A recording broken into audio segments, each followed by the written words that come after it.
Hello, ẹ mà kálẹ̀, ẹ káàsán, ẹ sì káàárọ̀ káàkiri gbogbo ibi tí ẹ bá ti ń gbé wa. Iye àkókò tó bá bá yín náà ni mo fi kí yín. Tó bá jálẹ̀ ní ẹ kálẹ̀, tó bá jàárọ̀ ní ẹ káàárọ̀, tó bá dẹ̀jọ́sàn ní ẹ káàsán. Ẹ kú ọjọ́ mẹ́ta, ẹ kú àìrí ní ìbéèrè ẹni, ẹ kú láéláé, ó ga o. Èmi ọmọ yín olólùfẹ́ yín náà ni. Òun náà ni tó padà wá sí orí ètò wa, ètò yín, ètò gbogbo wa. Ètò bàbá sì ń pẹ́ lórí ayé yìí bẹ́ẹ̀ la mọ̀ kọ́ ẹ̀kọ́ sí. Irúpa ẹ̀kọ́ wo la wá fẹ́ kọ́ lé ní o? A fẹ́ kọ́ra wa, a fẹ́ gbára wa níyànjú, a fẹ́ bára wa sọ̀rọ̀ lórí ètò wa, ètò yín, ètò Yorùbá Nation tó ń lọ lọ́wọ́lọ́wọ́ yìí, tó lọ káàkiri gbogbo àgbáyé yìí, tí gbogbo àgbáyé ti mì tìtì. Yorùbá ò kì í yéra tí ò bá lọ́mọ náà. Òun náà làwa náà tún wá fẹ́ sọ̀rọ̀ lé lórí lénìí. Mo kí yín káàbọ̀ ní orúkọ ti bàbá àti ní ti ọmọ àti ní ti ẹ̀mí mímọ́. Ẹ jẹ́ a sáré gbàdúrà. Ayérayé a dúpẹ́ torí pé mú wa padà wá sí orí ètò yìí. A yìn yín lógo torí pé ẹ̀ṣẹ̀ mi wa lófò láti ìgbà tá a ti fi ètò The More You Live, The More You Learn tá a ti fi sílẹ̀ fún ìgbà díẹ̀. A tún dúpẹ́ torí pé mú wa padà ní ayọ̀ àti àlàáfíà. Ògo ni forúkọ yín. Olúwa bá ti fẹ́ bẹ̀rẹ̀ ètò ní òní, gbogbo nǹkan tá a máa sọ, má jẹ́ ká a sì wí, má jẹ́ ká a sì sọ. Olúwa ẹ sọ̀rọ̀ jáde lẹ́nu wa. Ẹ jẹ́ kí ọ̀rọ̀ tá a bá sọ kó ní ìtumọ̀ gidi. Ẹ ràn wá lọ́wọ́ Olúwa. Ẹ dáàbò yín bò wá. Jésù Olúwa wa. Àmín. Mo kí wa káàbọ̀ lẹ́ẹ̀kan sí i. Àjíǹde ara máa jẹ́ fún wa ní orúkọ Jésù. Kí ni nǹkan tí a fẹ́ dìbẹ́tì lé lórí ní ọjọ́ tèmi? A fẹ́ dìbẹ́tì lórí Yorùbá Nation. Àwọn bàbá wa kan ti ń jà fitafita. Àwọn ọmọ wa ti ń jà káàkiri orílẹ̀-èdè gbogbo àgbáyé. Òǹkálukú ti ń pariwo Yorùbá ni o. Yorùbá gbọ́dọ̀ pín o. Yorùbá gbọ́dọ̀ yà kúrò ní ara orílẹ̀-èdè Nàìjíríà o. Kí lẹ̀yin rò sí? Ǹjẹ́ yóò ṣeé ṣe àbí kò ní ṣeé ṣe? Kí ni máìndì tí yín sọ fún yín? Oríṣiríṣi èsì ló ti wáyé. Àwọn kan ní yóò ṣeé ṣe. Àwọn kan ní ẹ ṣáàjà mọ́ wò wọ́n náà, ẹ̀yin ọmọ wẹ́ mọ́ jàǹsó, Ọlọ́run á fún yín ṣe. Wọn ò ṣọ́ bóyá yóò ṣeé ṣe, wọn ò ṣọ́ bóyá kò ní ṣeé ṣe. Àwọn kan sọ yí pé ní inú ẹ̀mí àwọn ti rí pọ́lọ́run ti sí already, pé ọ̀nà tọ́lọ́run ó kàn gbégbà ni ò tí ì yé àwọn. Kí wá ní èròǹgbà tiyín? Kí ni èròǹgbà títí tèmi? Kí ni a rí sí gbogbo rògbòdìyàn Yorùbá Nation yìí? Sí nǹkan tó máa bọ́ sí ni àbí a kàn ń ránfẹ́ yín pa eyín ara wa, a kàn ń jẹ yín lásán ni? So mo fún gbogbo wa ní orí ọ̀fẹ́ láti pè, láti sọ opinion wa lórí Yorùbá Nation yìí kó tó di pé a bẹ̀rẹ̀ sí ní mọ́ gbé oríṣiríṣi tọ́pìkì wa. A kọ́kọ́ fẹ́ ṣe eléyìí fún oníkálukú láti pour mind out, láti lè sọ pé àǹkan tí èmi rò rèé. Ìmọ̀ràn tí mo dẹ̀ mú fún àwọn tán dojúkọ ètò bí yóò ṣe bọ́ sí, ìmọ̀ràn tí mo ní fún wọn nìyí. Tí wọ́n bá gbà báyìí, tí wọ́n bá gbà báyìí, ẹlòmíà ní agbára kò ní lọ́gbọ́n, ẹlòmíà ní ọgbọ́n kò ní ní agbára. Àwọn tán ní agbára yẹn a ní láti mọ yá wọn lọ́gbọ́n, ká mọ bù wọn ní ọgbọ́n, ká mọ sọ̀rọ̀ fún wọn, ká mọ jẹ́ kí wọ́n mọ ìgbésẹ̀ tán bá lè gbé. Ọmọ kékeré ńgbà míì á fúnyàn ní ìmọ̀ràn.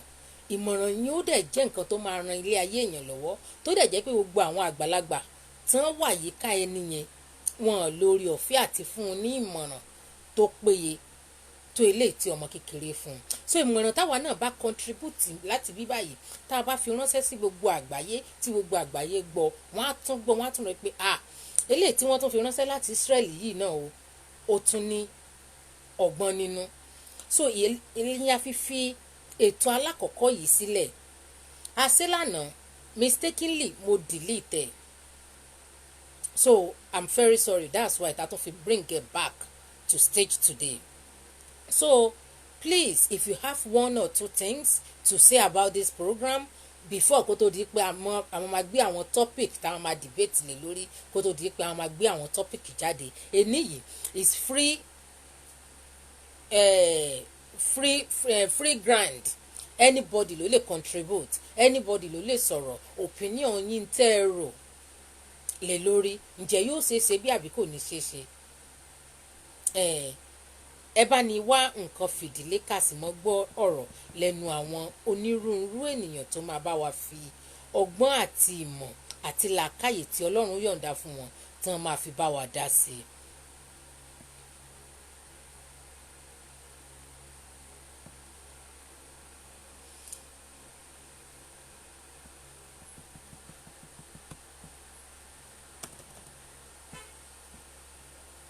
Tẹ́ bá ní ohunkóhun tẹ́ bá fẹ́ fi bá wa dá sí ètò yìí ẹ jọ̀ọ́ ẹ bá wa pè sí orí phone number tí màá type síta yìí 972. Ẹ lè pè through WhatsApp, ẹ lè pè sórí messenger mi, ẹ pè sórí messenger Facebook tá à ń lò yìí máa gbé látòrí kọ̀ǹpútà.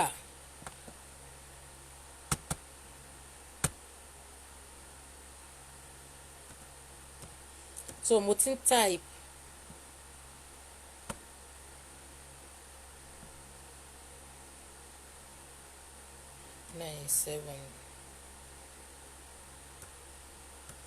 nine seven two 5342 88431. Enter.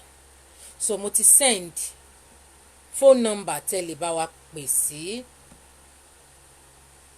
Ẹ bá wa pè sí orí phone number yìí. Ẹ lè pè pẹ̀lú WhatsApp tó bá dẹ̀ jẹ́ pé ẹ lórí ọ̀fẹ́ àti bá wa pè direct ẹ lè pè direct. Ẹ jẹ́ ká mọ opinion yín, kí ló ń ṣẹlẹ̀, kí ni nǹkan tẹ́ ẹ rò lórí ọ̀rọ̀ Yorùbá Nation yìí. Ṣé nǹkan tó máa kí ni opinion yín lẹ́ni opinions everybody la fẹ́ kó jọ tá a fẹ́ dà síta tá a fẹ́ fún àwọn èèyàn gbọ́ pé láti orílẹ̀-èdè Israeli o nǹkan tí wọ́n fi ránṣẹ́ sí wa tán fi ránṣẹ́ sí gbogbo àgbáyé leléyìí. Opinion yín ẹ bá ní dá sí i. Dádì mi láti orílẹ̀-èdè Nàìjíríà mo ti pin WhatsApp line tẹ́ fi lè pè. Ẹ jọ̀ọ́ ẹ bá wa pè, ẹ bá ní sọ̀rọ̀ lórí Yorùbá Nation. Kí ni àtẹ̀yìn kọ sí, kí lẹ rò pé ó máa ṣẹlẹ̀, kí lẹ rò pé ó lè ṣẹlẹ̀, ṣé lóòótọ́ la máa rí gbà ni àbí àlè rí gbà kàn jẹra wá ń yà. Kí ni nǹkan tẹ́ ẹ rò, kí lè ròǹgbọ́ ọkàn yín. Ẹ bá ní pè wọlé sórí phone number tí mo tag sórí tójú skin phone program tẹ́ ń wò yìí +97253428841 ọ̀ọ́kẹ́ pè direct sórí messenger màá gbé messenger yẹn látòrí kọ̀ǹpútà gbogbo ayé ó dẹ̀ gbọ́ yín. Kí ni nǹkan tẹ́yìn rò, kí ni opinion yín. Ẹ jọ̀ọ́ ẹ bá wa dá sí i, ẹ mọ̀ dá wa dá. Lónìí everybody lórí ọ̀fẹ́ àti sọ̀rọ̀ lágbára Ọlọ́run tó bá di ọ̀sẹ̀ tó ń bọ̀ a máa gbé tọ́pìkì tá a máa dìbẹ́tì lé lórí wa but lónìí tó jẹ́ first day yìí ó ń kálukú lórí ọ̀fẹ́ àti sọ nǹkan tó bá rò èròǹgbà ọkàn yín. Ṣé ká jáwọ́ ń bẹ̀ ni ká mọ́ jẹra wá ń yà ká gba kí lorúkọ ẹ̀ tí wọ́n fún wa ìjọba aládàáni tó ń kálukú ọmọ táwọn jájẹ́ olùdarí state wa ni àbí a fẹ́ gba odidi orílẹ̀-èdè. Ṣé ká mọ̀ control state wa nìkan la fẹ́ ni àbí ká mọ̀ control country. Kí ni nǹkan tẹ́ ẹ rò, kí ni èrò titi yín. Ojú òpó ṣí sílẹ̀ fún anybody láti pè. Ẹ jọ̀ọ́ ẹ bá wa pè wọlé. Bàbá wa Pastor Ayọ̀délé ẹ má bínú ẹ bá ní sọ̀rọ̀ lé lórí kí lẹ rò. Dádì mi Ọládépúpọ̀ kí lẹ rò. Bàbá mi Kẹ́hìndé Ọláifá kí lẹ rò. Kí lè ròǹgbà tí yín lórí gbogbo nǹkan tó ń ṣẹlẹ̀ yìí. Ẹ lè pè sórí messenger, ẹ lè pè sórí phone number tí mo fi sójú screen yìí. Kí lẹ rò, kí lẹ rò, kí lẹ rò. Ṣé nǹkan tó máa bọ́ sí ni àbí nǹkan tí kákàn gbòjú.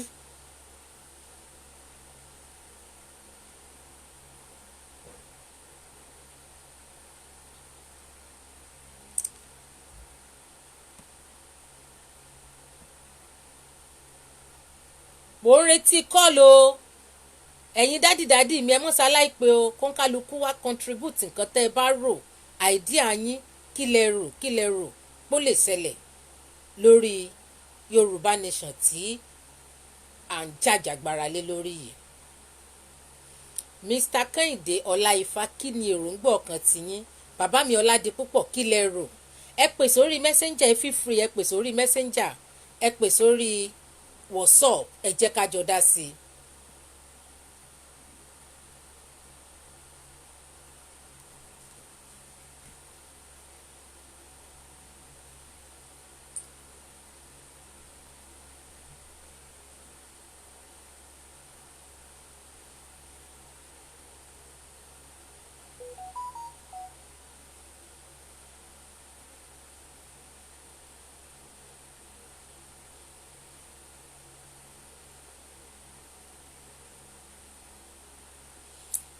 Àwọn èèyàn send message sí bí báyìí, ẹ bá ní pè wọlé ni a fẹ́ káwọn èèyàn gbọ́ voice ni, kì í ṣe pé mo fẹ́ máa kà á, voice la fẹ́ gbọ́, ẹ bá ní sọ̀rọ̀. Àwọn tó send message sí bí báyìí, ẹ jẹ́ kí n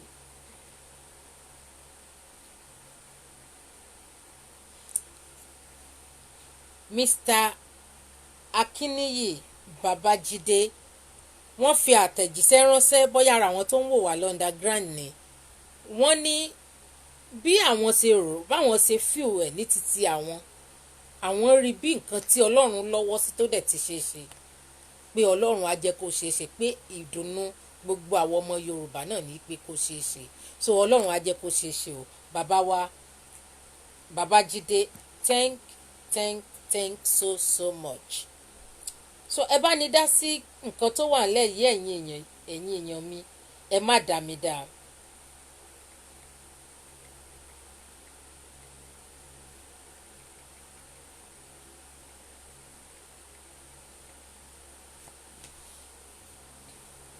Kí lẹ rò ń gbọ́ ọkàn yín lórí nǹkan tó ń bọ̀ lọ́nà yìí, lórí nǹkan tá à ń fà yìí. Okay o, gẹ́gẹ́ bí èròǹgbà ọkàn títí tèmi, ẹ jẹ́ kémi náà fún yín ní opinion títí tèmi. Gẹ́gẹ́ bí èròǹgbà ọkàn títí tèmi, èmi ń wò gẹ́gẹ́ bí nǹkan tí Ọlọ́run lọ́wọ́ sí. Torí àwọn èèyàn, àwọn ẹ̀yà kejì, àwọn Ìgbò, àwọn ti bẹ̀rẹ̀ ìwọ́de wọn tí kò kí ń ṣe ọdún kan, tí kò kí ń ṣe ọdún méjì sẹ́yìn. Ọlọ́run gbà fún wọn, wọ́n ń tẹ̀síwájú o. Àmọ́ ìtẹ̀síwájú tó wá tó even ìdùnnú tó dé bá wọn gbà tí àwọn ọmọ Yorùbá náà gbéra dìde ta ní enough is enough. Pọ́nkálukú kò jẹ́ orúkọ bàbá ẹ̀. Ó tún jẹ́ nǹkan tó dùn mọ́ wọn nínú pé àwa náà ṣẹ̀ṣẹ̀ ronú, àìṣẹ̀ rí bí nǹkan ṣe ń lọ ni. Torí ìyà ń jẹ àwọn ẹ̀yà méjèèjì yìí, tí í ṣe ẹ̀yà ti Ìgbò àti Yorùbá. Gbogbo wa dẹ̀ pera wa ní one Nigeria. Àwọn kan dẹ̀ ń pera wọn pé they are born to rule. Wọ́n make government ní àárín ara wọn. Gbogbo fighter position ní Nàìjíríà, gbogbo good position ní Nàìjíríà, àwọn ni wọ́n occupy ẹ̀. Now tell me, are we one Nigeria? We are more than 100 Nigeria. Ṣé báyìí la ṣe máa bá lọ ni? Tí gbogbo àwọn ọmọbìnrin wá dolóṣó, tí gbogbo àwọn ọmọkùnrin di yahoo, tí sàṣògùn ò tún jẹ́ kán gbádùn, síbẹ̀ yẹn la ṣe máa bá lọ ni. Tí mo bá rọ́lọ́pàá nù ìlú yàyà mi ò lè ṣe gigi kankan because mo mọ̀ pé ó máa protect mi ni. Even kí n fẹ́ ṣera mi léṣe fúnra lára mi, kí n choose pé mo fẹ́ ṣera mi léṣe o, ọlọ́pàá protect mi ni. Wọ́n á bẹ̀ mí ní pé àjọ ọmọ para ẹ̀, wọ́n á sọ oríṣiríṣi advantages tó wà ní ayé yìí tí ò fi yẹ fún mi láti pa ara mi. But lórílẹ̀‐èdè wa, orílẹ̀‐èdè wa ọ̀wọ̀n Nàìjíríà, àwọn ọlọ́pàá tí wọ́n ní kán mọ́ dáàbò bò wá, àwọn gan ni wọ́n ń pa wá. Ẹ̀mí ẹran, ẹ̀mí màálùú ó wúlò ju ẹ̀mí èèyàn lọ lójú àwọn tí wọ́n pera wọn ní adarí wa. Ẹ jọ̀ọ́ nítorí Ọlọ́run, ṣé bá ṣe máa bá lọ leléyìí. Ẹ̀yin lè ti lórí ọ̀fẹ́ kẹ́ ẹ sá kúrò ń bẹ́ẹ̀, àmọ́ ẹ̀wọ̀n ẹbí yín kọ́, àwọn ará yín kọ́, àwọn ojúlùmọ̀ yín kọ́, tí gbogbo wọn lẹ́dì sínú báàgì nígbà tẹ́ fẹ́ travel out. It's not possible. Gbogbo wa la léèyàn ní orílẹ̀-èdè Nàìjíríà yẹn. Ẹni tó fìyàwó àtọmọ sílẹ̀ ń bẹ̀, ẹni tó fọkọ sílẹ̀ ń bẹ̀, ẹni tó fọmọ sílẹ̀ ń bẹ̀, tó wá àtijẹ àtimú lọ. Gbogbo àwọn ọmọ wa náà wà ní Oman almost every week. làwọn girls wá ń kú ló man all because of what? Torí pé orílẹ̀-èdè tí wọ́n ti jáde kò easy fún wọn láti gbé ni. Ká ló easy fún wọn láti gbé, why not tí wọ́n ní gbé ní country wọn? Mo like Nàìjíríà bàjẹ́bàjẹ́ torí bẹ́ẹ̀ ni màá ti wọ àǹkárá mi tí màá ya gèlè tí ìmúra mi tó máa ní ìtumọ̀. Tí n bá ya gèlè jù bí báyìí òyìnbó park wọ́n yà mí fọ́tò pé kí ló tún ṣe lè tó gbé sátáláìtì sórí torí pé kò kí n ṣe culture tiwọn. Tó dẹ̀ jẹ́ pé ní orílẹ̀-èdè wa a lè ṣe bó bá ṣe wù wá.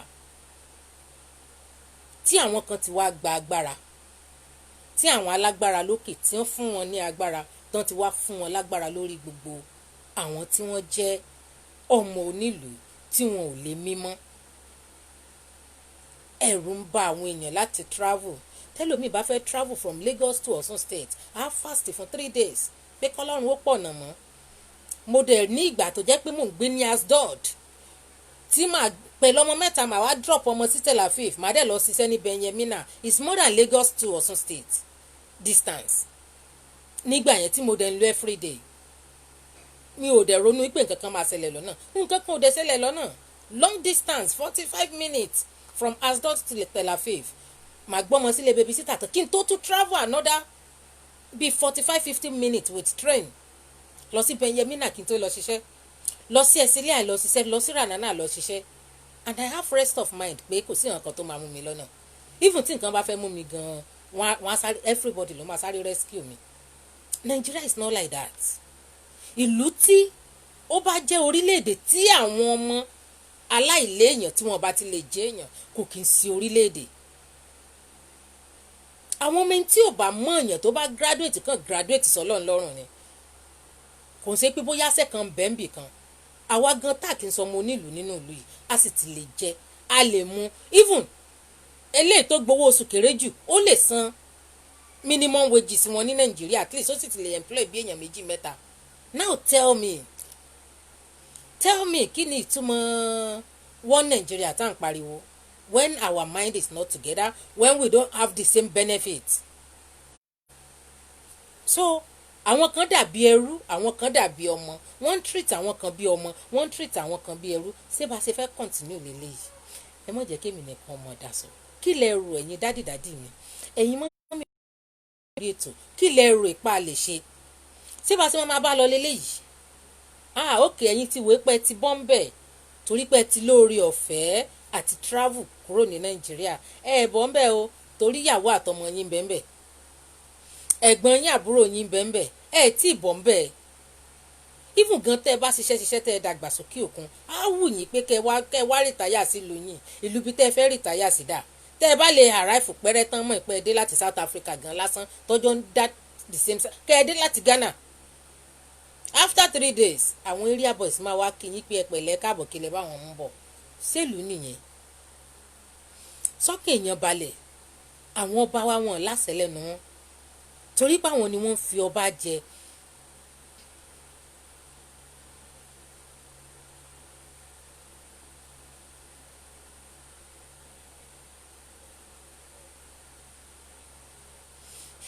Ẹ ṣé bàbá wa Kẹ́hìndé Ọláìfá ẹ ṣé mo dúpẹ́ ẹ̀dẹ̀pọ̀ ọjọ́ mẹ́ta ẹbí àtàrà ń kó àjíǹde ara máa jẹ́ fún yín. Wọ́n ní ẹ kú iṣẹ́ o, àwọn ọba wa ní kí á bẹ̀ pẹ̀lú àwọn governors wa kí wọ́n fìmọ̀ ṣọ̀kan láti pe àpérò ilẹ̀ Yorùbá ṣáájú àpérò àpapín àpapò ní Nàìjíríà. Either àpapín or àpapò something like I think it's àpapò. Ẹ̀yẹn má bínú ọmọ Yorùbá ni mí but Yorùbá mi jìnnà ó pọ̀ jù. Wọ́n ní àwọn ọba wa ní kábù àwọn ọba yẹn gan wọn ní ìrònú ni. I'm very sorry. Gbogbo orí adé orílẹ̀-èdè Nàìjíríà gbogbo orí adé tó ń bẹ ní orílẹ̀-èdè ní orí ilẹ̀ Yorùbá ọmọ yín ni ọmọ ni mo jẹ́ sí yín ẹ má bínú àmọ́ kù pọ̀ káàtó ó kù pọ̀ gidi káàtó láyé ijó ní wọ́n ní tí ọba kan ò bá kú ọba kan ò kí ń jẹ but unfortunately now ó ó lágbára torí àwọn gómìnà náà fi yín jọba tẹ́ bá ti mess up pẹ́rẹ́ wọ́n á kàn ra ju yín nù you are just like ọ̀bẹ lọ́wọ́ wọn tán bá ti ń yún yín tán bá ti ń fi yín gé nǹkan tẹ́ sì ń gé lọ tẹ́ sharp ride on ni ìjọ tán bá ti bẹ̀rẹ̀ sí ní yún yín tó di pé ẹ̀fẹ̀ mọ́ gbọ́rọ̀ síra wọn wọ́n á yọ yín jù sí gbó wọn á fẹ́ lòmíì sí ni ṣé bó ṣe rí tẹ́lẹ̀tẹ́lẹ̀ nìyẹn téèyàn bá ṣe tí ò bá dáa tó bá dájọ́ tẹ́lẹ̀tẹ́lẹ̀ wọ́n á ní kán lọ bẹ́ orí ẹ̀jùnú fógùn ìpayà wá àwọn èèyàn kì í ṣe nǹkan tí ò dáa tó náà mọ̀ pé táwọn bá ṣe open judgement ní ìta gbangba báyìí náà ti dájọ́ àwọn pé kán bẹ́ orí àwọn dànù fógùn but tí ń sìn gbò jẹ́ pé tán ọba tó bá dánrú ẹ̀ wò kàdíjọ́ kejì lórí oyè tán fi gbadé lórí ẹ̀ kí la wá ń bá kiri ẹ̀yin sówó tẹ̀ ń pa sílẹ̀ tó jẹ́ pé ipò yín ọlọ́run dáríjìn kò sí full assurance pọ́mọ yín ló máa wá jọba tọ́ta yín bá gbẹ́sẹ̀ ọlọ́run ò ní jẹ́ kí kankan nu yín gbẹ́sẹ̀ báyìí torí ẹni tó bá wù wọ́n ẹni tó bá wù àwọn olóṣèlú ẹni tó bá sátẹ̀lé wọn lẹ́yìn ò ní wọ́n máa fi sórí àpèrè tó dẹ̀ jẹ́ pé kò rí bẹ́ẹ̀ tẹ́lẹ̀tẹ́lẹ̀ tó jẹ́ pé wọ́n fi kí lorúkọ ẹ̀ ifá wọ́n fi ń yan orí adé wọ́n fi ọ̀pẹ̀lẹ̀ yan orí adé wọ́n fi ètò yorùbá wọ́n fi ń yan orí adé tí wọ́n sì ń búra fún orí adé lọ́nà tó tọ́ lọ́nà tó máa fi payà sáwọn gan lọ́kàn tán máa lè ṣiṣẹ́ ìlú tán mọ̀ pé táwọn bá mẹ́sọ̀pù pẹ̀rẹ́ abà ògùn lákàyè ó máa fi àwọn yàmàyàmà ni but now gómìnà ló wá ń gbé ọ̀pá àṣẹ lé yín lọ́wọ́ gómìnà ló wá ń búra fún yín kí ni gómìnà mọ̀ ń pọ̀ lọ́balọ́ba tí gómìnà jẹ́ afọbajẹ ni àbọ̀ wá láti ìdílé ọlọ́ba wọ́n gba àṣẹ lọ́wọ́ yín wọ́n fún yín ní owó rọ́pò sẹ́ẹ̀nì náwó ọ̀ǹtàn ni ilé ayé yìí gbogbo wa la ní the same last bus stop either you rich or you poor any condition last bus stop ẹyọkan yìí náà la ní which is that so ẹ̀yin kábíyèsí wa ẹ jọ̀ọ́ nítorí ọlọ́run ẹ bá ní fọwọ́sowọ́pọ̀ pẹ̀lú àwọn ọmọ yín tó dìde láti jàjàgbara láti gba orílẹ̀-èdè wa yìí ẹ bá wọn fọwọ́sowọ́pọ̀ ẹ̀yin gómìnà wa náà ẹ jọ̀ọ́ nítorí ọlọ́run yorùbá níyàn ogún ọdún lẹ́lẹ́lẹ́ ló máa ń gbóná tẹ́ ẹ bá ṣe ń sìn àrọ́mọdọ́mọ yín ló máa jẹ̀gbádùn òru tẹ́ ẹ bá ṣe pẹ̀lú ìfọwọ́sowọ́pọ̀ yín pẹ̀ sowọ́pọ̀ pẹ̀lú àwọn tí wọ́n ń jàjàgbara yìí pé kó lè ṣeé ṣe àrọ́mọdọ́mọ yín orúkọ ẹ̀ máa wà ń bẹ̀ kò sí even kí wèrè lóyún fún kí lorúkọ ẹ̀ àwọn fámìlì Awólọ́wọ̀ nsìn tó bá sàti jí Awólọ́wọ̀ there is respect níbẹ̀ pọ́nmọ fámìlì Awólọ́wọ̀ lélẹ̀ respect wà ń bẹ̀ kí lẹ fẹ́ kán máa sọ lẹ́yìn yín kí ni nǹkan tí ẹ fẹ́ kán máa sọ nígbà tẹ́ bá kúrò ńbẹ̀ torórí oyè tẹ́ wà kò is not for life ọba gan tó jẹ́ for life kò kí n ṣe for life mọ́ mo kí àwọn mọ́mì mi àti dádì mi tí wọ́n join Madam Stella thank you God bless you you are highly welcome dádì mi Mr. Simeon Boris Ade ẹ kú ọjọ́ mẹ́ta ẹ kú láíláí sà dádì mi bàbá pẹ́ bàjọ́wà ẹ ṣé sà tẹ́ darapọ̀ pẹ̀lú wa ní orí ètò dádì mi Boris Ade wọ́n ní Vicky great work well done great one well done thank you God bless you ẹ kú ètò ẹ ṣé sà so ńbọ̀lábádé tí ń bàbọ̀ a ní láti pínyà irú èmi tẹ́ ń wò yìí mi ò lọ léèwé tó pọ̀ àmọ́ mo kọjá secondary school bí n bá wà Nàìjíríà lẹ́yìn kí n mọ gbálẹ̀ ní títì lẹ́yìn kan fún mi ní ibi tó fẹ̀ dáadáa tí màá ti mọ jí gbálẹ̀ torí àwọn graduate wa gan fẹ́ gbálẹ̀ gan wọn rí lẹ́gbàá mọ́ èpo graduate ni wọ́n ń gbà sílẹ̀ gbígbá graduate for that matter láwọn ọmọ ọlọ́mọ tán gbòòrò tí wọ́n gbọ̀sán tí wọ́n jìyà láwọn ọmọ ọlọ́mọ tí mi inú wọn fìdí gba máàkì ọ̀pọ̀ wọn gbogbo wàhálà tí wọ́n pass through wọ́n tún wá gbé jáde tán kò wúlò and we are calling ourselves one nation irú one nation wo nìyẹn ọmọ tó bá graduate nínú ìlú yìí bọ́n ṣe kéré tó wọn ò ní resources kankan tó bá graduate nínú ìlú yìí kò tún jìyà mọ́ tó máa fi kú àfi tí yóò bá fẹ́ ṣẹ́ṣe lóko. so kí wá ní one nation wa we are not one nation we are 100 nation gbogbo ọ̀nà tí ẹ̀yin ọmọ wa tẹ́ bá wà lókè òkun tẹ́ fi fọwọ́sowọ́pọ̀ pẹ̀lú àwọn ọmọ wa tó wà ní orílẹ̀-èdè Nàìjíríà tá a fi lè rí ètò ìṣàkóso ara ẹni orílẹ̀-èdè wa tá a fi lè rí gbà ẹjọ́ ní kẹ́ ẹ mọ́ sáré kẹsì mọ́ gbàládùra mo gbàládùra pé Ọlọ́run á jẹ́ kó ṣeé ṣe o. wọ́n ní wọn ìsanwó oṣù lásìkò mọ́mí mi Stella ẹ níran ẹ pẹ̀lẹ́ mà àwọn tíṣà ń gbé bá san 18,000 minimum wages 18,000 wọ́n bẹ̀ wọ́n sórí 32 sí àwọn state láwọn ò lè san àwọn federal nìkan ni wọ́n ń san tẹ́ ẹ bá tún tí tọkọ-tìyàwó bá ń ṣe iṣẹ́ tán gba 18,000 èèó tọkọ-tìyàwó sálárì wọn ò ra àpò ráìsì kan one bag of rice is 35,000 40,000 olókùúta ọ̀nà pè ní 30,000 so tọkọ-tìyàwó ń ṣiṣẹ́ to gain one bag of rice every month ṣẹṣẹ nìyẹn ẹjọ́ nítorí Ọlọ́run tẹ́ bá wá wo ojú àwọn èèyàn ní orí fọ́tò ẹ̀rù á bàyìn tó rójú wọn máa le bíi tí wọ́n fẹ́ bùyàn jẹ báyìí ni. tẹ́lómi bá pè yín ní fídíò kọ àyà yín máa já pèsè ẹjọ́ oníjà tìtẹ́lẹ̀ ni torí bí ó ṣe sọ̀rọ̀ with anger ni all the time làwọn èèyàn náà wà full of anger torí inú wọn ò dùn wọ́n ń ṣiṣẹ́ wọn ò gbowó oṣù àwọn Ọ̀ṣun state tiẹ̀ fún wọn lórúkọ wọn aláfúsá half salary ni wọ́n fún wọn half salary kí ló tí tó gbogbo salary tẹ̀ ń fún wọn kò ká nǹkan kan ẹ̀ tún fún wọn ní half ẹ̀ tún fún wọn ní half ẹ jọ nítorí Ọlọ́run ṣé báyìí la ṣe máa bá lọ tí yóò bàbá dá dúró ṣe tí ń bòye bí lè pa wá ni ìyà lè jẹ wá àwọn láwọn olórí gidi àwọn ọmọ wa náà dá wọn àwọn náà ta Yorùbá fún ẹrú fáìn ẹ̀yin ẹ̀ tí ẹ̀ jẹ́ ká dá dúró wò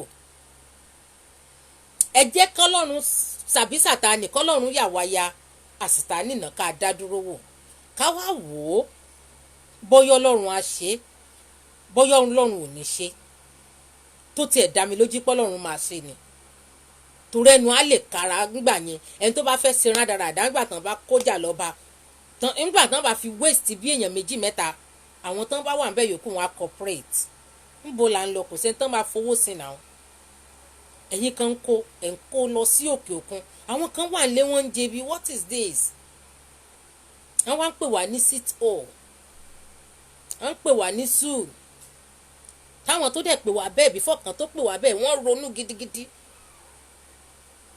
ronú gidigidi kan tó pè wá bẹ́ẹ̀ síbẹ̀ yẹn la ṣe máa bá lọ it's not possible there must be a positive change tí mo dẹ̀ mọ̀ pé positive change yẹn this is the precious time fún àwa àti orílẹ̀-èdè Nàìjíríà fún Yorùbá nation àti orílẹ̀-èdè Nàìjíríà láti pínyà ẹ̀yin èèyàn wa ẹ bá ní dá sí ètò yìí a ṣe léyìí fún ìgbà àkọ́kọ́ láti fi lè wash ground láti fi lè call attention àwọn èèyàn pé every Saturday a máa sọ̀rọ̀ lórí Yorùbá nation láti orí platform yìí tẹ́ bá lẹ́ni question you can write us even before the day ẹ lè pè wọlé kẹ́ ẹ bá wa dá sí i.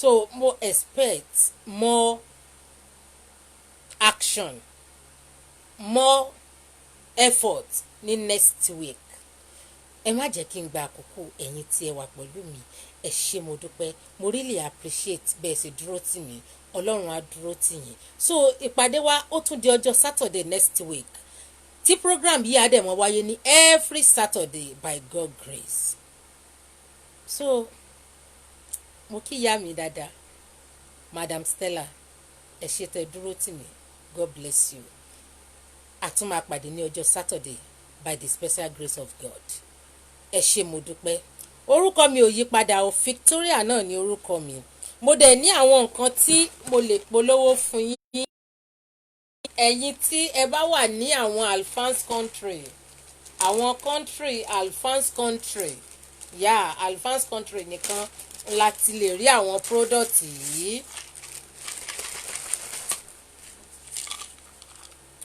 Cetiri Juice Plus product. This complete premium capsule 4 months ni ẹ fi lò 4 months náà ni ẹ fi máa san owó ẹ̀. Ṣéèkì leléyìí chocolate flavour lé ṣéèkì eléyìí ni vanilla flavour. Ẹ̀yin tẹ́ ẹ wà ní Alphans country nìkan lẹ lórí ọ̀fẹ́ àti rà á. Ẹ̀yin ará London, America, Canada, Australia, Belgium, Italy, Germany, Australia, ẹ̀yin lẹ lè rí àwọn product yìí rà. Ẹ̀yin tẹ́ ẹ bá wà ní àwọn other countries tí kò sí ní ara àwọn list, ẹ máa ní láti pè ká ọ̀dẹ̀ fún yín ká ṣẹ̀ṣẹ̀ bá yín post ẹ̀ ní. Eléyìí à ń lò fún diet, a dẹ̀ ń lo eléyìí láti fi boost immune wa. Tẹ́ ẹ bá need, ẹ mọ̀ ṣe aláìpè mí. Tẹ́ ẹ bá dẹ̀ fẹ́ register láti join company Juice Plus company láti jẹ́ one of their distributor, tí ẹ dẹ̀ tún mọ̀ rí second income yín láti ọ̀dọ̀ wọn, ẹ pè mí, màá guide yín bẹ́ẹ̀ ṣe máa join wọn, tí ẹ dẹ̀ mọ̀ bá wọn ta ọjà tí wọ́n á dẹ̀ mọ̀ san owó oṣù fún yín. Ẹ̀yin tí ẹ bá wà ní orílẹ̀-èdè Israel, tẹ́ bá fẹ́ fi owó sí orí NEMA application yín, ẹ pè mí kí n bá yín fi owó sí.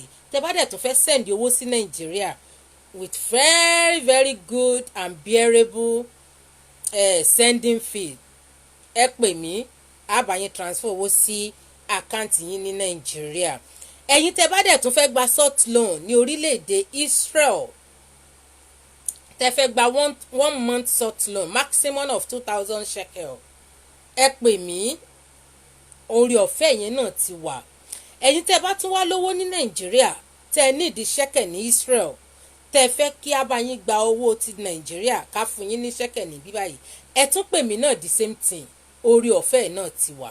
So ẹ̀yin olólùfẹ́ mi, inú mi dùn pé ẹ fi sùúrù, ẹ fi bá wa gbé, ẹ fi dúró tì wá. Dádì mi dáadáa, dádì mi Ọláìfá, ẹ ṣé mo dúpẹ́.